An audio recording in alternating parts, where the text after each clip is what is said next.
This is chapter 14 of Flotsam. Tristan waited in the dark, on a street corner, with a brown sack in his hands. Once the coast was clear, he ran across the street and over to a low burning light that lit up the street just enough to cast everything in a murky glow. Where is he? Tristan wondered, looking down the road apprehensively. Then, as if to answer his question, a black car sped up behind him and stopped, nearly running him over. Tristan stumbled out of the way and stared at the car. The windows were so darkly tinted that the only thing he could see in them was his own reflection. The passenger side window slowly rolled down, and a black man with dark greedy eyes stared out at him. "I thought Loxy was going to meet me here," the man said, glaring at Tristan through narrowed eyes. Tristan nodded. "Yes, he was, but he changed his mind. Asked me to come for him. He doesn't want me to risk being caught with the goods." The man nodded slowly. "Ah, I see. So do you have the package, then?" "Yes." "Then give it to me." "Give me the money first." "Fine," the man said, thrusting a black suitcase at Tristan.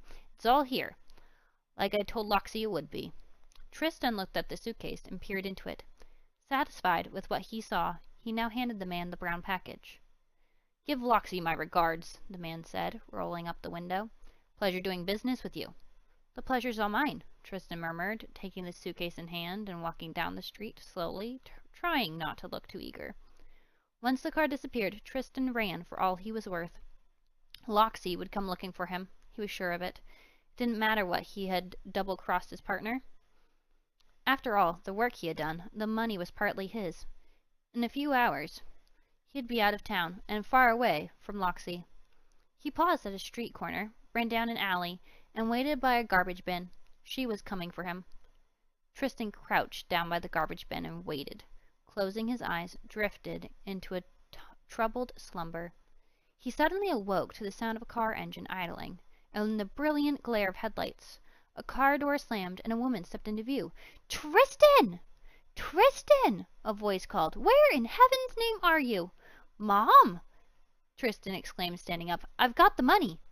"Hurry!" his mama said, agitated, blowing a puff of cigarette smoke into the air. "Give me the suitcase." "No," Tristan said, eyeing his frail mother with concern. "I'll carry it." "No, dear, I want to see it." "Fine." Tristan sighed in defeat and opened the suitcase, so she could see the row of crisp green bills inside. Her eyes widened at the sight. "Good boy. I knew you would come through with it. You always do." She pinched Tristan's cheek, drew another long puff on her cigarette, and then started coughing. "Mom, are you okay?" Tristan looked worried. I'm fine," she gasped between coughs. Tristan looked at the cigarette in her hands. "Mom, I don't think you should smoke any more." "Everyone dies eventually. If I want to kill myself by smoking, let me." "I'm sorry, I just thought that—" "Don't you ever think, okay?" "I'll try not to." Tristan shifted uneasily. "So you're still planning on taking me, right?" "Yes, hon. I wouldn't think of leaving you behind in this horrible town." Tristan tried not to smile, but his eyes filled with excitement. He was finally leaving town. All the time he'd spent searching for his mom had finally paid off. He was never going to live in that awful boys' home again. He got in the car beside his mom, and they took off down the street out of town. After only a half-hour of driving, his mother started yawning, weaving back and forth on the road so much that Tristan took over at the wheel, while his mother snored in the seat next to him. For a long time he drove in silence, thinking.